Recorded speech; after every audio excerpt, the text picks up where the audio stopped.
I love the motion comic style, and I love using artwork to create animations and motion comics. So this is something I do when I want to animate artwork that I've created or illustrations. In this tutorial, I'm going to show you how to create layers from your artwork that you can later animate. This is a drawing I did a long time ago for a Sketch Dailies topic, and the topic of course was Jessica Rabbit. When I initially drew this picture, I had no intention of animating it. This is my process when I want to recreate or create layers that can be animated from artwork. Okay, so let's get started. The first thing I'm going to do is I'm going to create a new layer, and I'm going to name it eye. I'm using the clone tool or the stamp tool to duplicate the eye from the body layer. Now what I'm going to do is I'm going to have the eye, an open eye on the top layer, and on the body layer I'm actually going to draw a closed eye. So this is a trick that I do to animate a blinking eye. Next thing I'm going to do is create a mask layer, and I'm just going to mask out some of the skin on the top eye layer.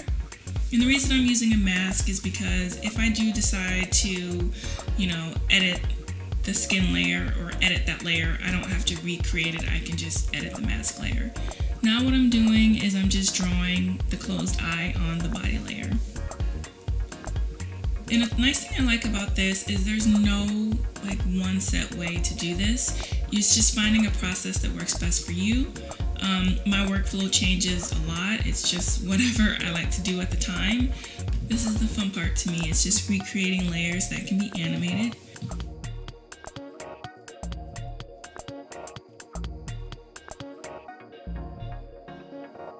So a lot of this process is just going in there, fine-tuning, editing layers.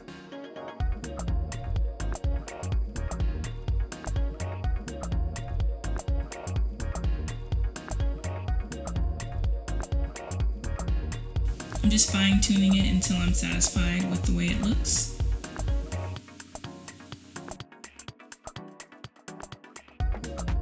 I want to animate her eyebrow, so I'm going to once again separate her eyebrow layer from her body layer.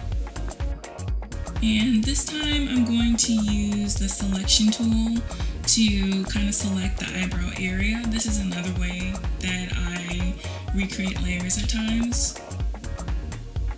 So once I get the area selected that I'm satisfied with, I'm going to create a mask layer, and it's going to mask everything around that selection. So if I turn off the body layer, you'll see the eyebrow.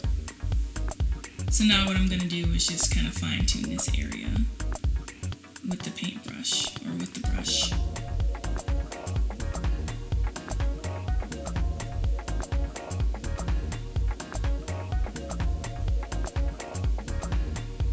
And once I'm done with that, I'm going to go to the body layer, and I'm going to remove the eyebrow. She'll look weird for a second with no eyebrows.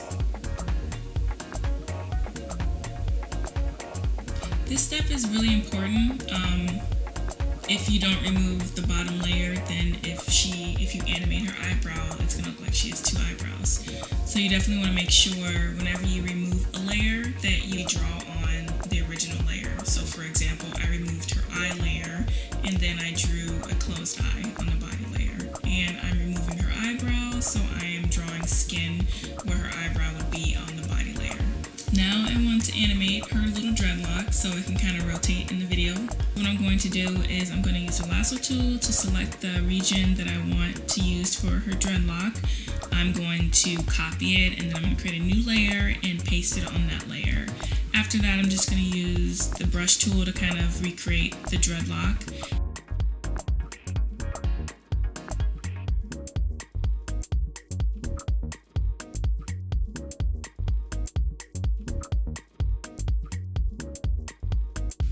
Now I'm going to go to the body layer, and I'm going to mask away the dreadlock.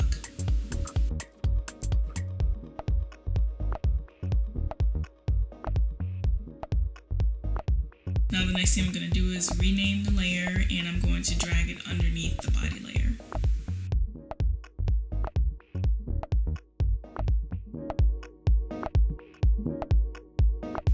So I'm just going through and checking all my layers. Now keep in mind that I do have several layers that were already separated for me because that's how I drew it initially when I drew this drawing. I will create a separate tutorial in the future where I am recreating all layers from scratch, and that way you can see the entire process. This is more of an overview process and me showing you how to isolate a few layers that can be animated. Now this is a two-part tutorial series. This is part 1 where I'm showing you how to recreate a few layers to animate. In part 2 we're going to take all the layers that I have in this project file and we're going to animate them in After Effects. So stay tuned for part 2. Don't forget to comment, rate, and subscribe.